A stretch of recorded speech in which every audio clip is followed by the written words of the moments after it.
दूसरा सवाल ये है कि जब हम रोजगार की बात करते हैं तो रेलवे को लेकर लोगों की उम्मीद रहती है कि रोजगार आएंगे। और जब पिछला जनरल इलेक्शन था उससे पहले एक तरीके से अभी 1,54,000 लोगों का रोजगार कंप्लीट हुआ है। 1,54,000 लोगों का 1.5 लाख लोगों का रोजगार अभी कंप्लीट हुआ है।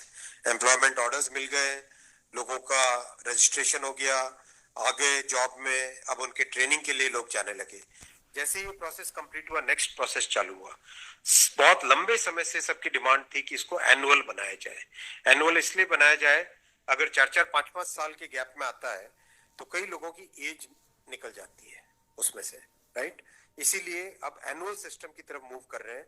जनवरी में, अप्रैल में, जून में और अक्टूबर में, इन ये चार बड़े चंक है, एएलपी, टेक्निकल, नॉन टेक्निकल और ग्रुप लेवल 1, ये जो 4 बड़ी कैटेगरीज हैं, इन 4 बड़ी कैटेगरीज का साल में 4 हिस्से किए गए हैं कि जनवरी में स्टार्ट करें एक जो एएलपी का, दूसरा टेक्निकल स्टार्ट करें अप्रैल में, नॉन टेक्निकल स्टार्ट करें जून में और अक्टूबर में स्टार्ट करें लेवल 1, और ये साइकिल चलती रहे। इस प्रोसेस पे सारे के सारे कैंडिडेट्स की डिमांड लंबे टाइम से रही है कि 4-4 साल का जो फेज होता है, 5 साल का फेज होता है, कई लोग एज बार हो जाते हैं उसमें। एक हर साल आपको अपॉर्चुनिटी मिलती रहेगी तो सबको अपॉर्चुनिटी मिलेगी।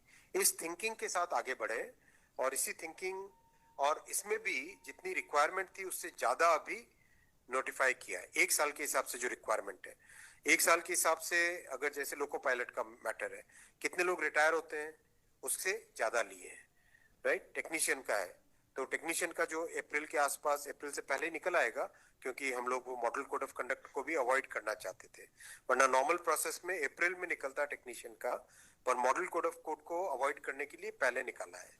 तो जनवरी, अप्रैल, जून, अक्टूबर, फिर अगले साल वापस जनवरी, अप्रैल, जून, अक्टूबर, फिर अगले साल वापस, इस हिसाब से ये प्रोसेस कर रहे हैं। सर 1 साल में कितने जॉब्स निकलेंगे इसमें? डिपेंड करेगा जिसकी जितनी रिक्वायरमेंट है। हर एक जोन की अपनी अपनी रिक्वायरमेंट आती है, हर डिवीजन की रिक्वायरमेंट आती है, कोई एस्टिमेट नहीं, हर वर्कशॉप से आती है। एस्टिमेट बनता है, बन के ही तो निकलता है, फिर एस्टिमेट बन के निकलता है ना, फिर हर एक कैटेगरी के लिए अलग अलग बनता है। अभी 1.5 लाख लोगों को जॉब दिया।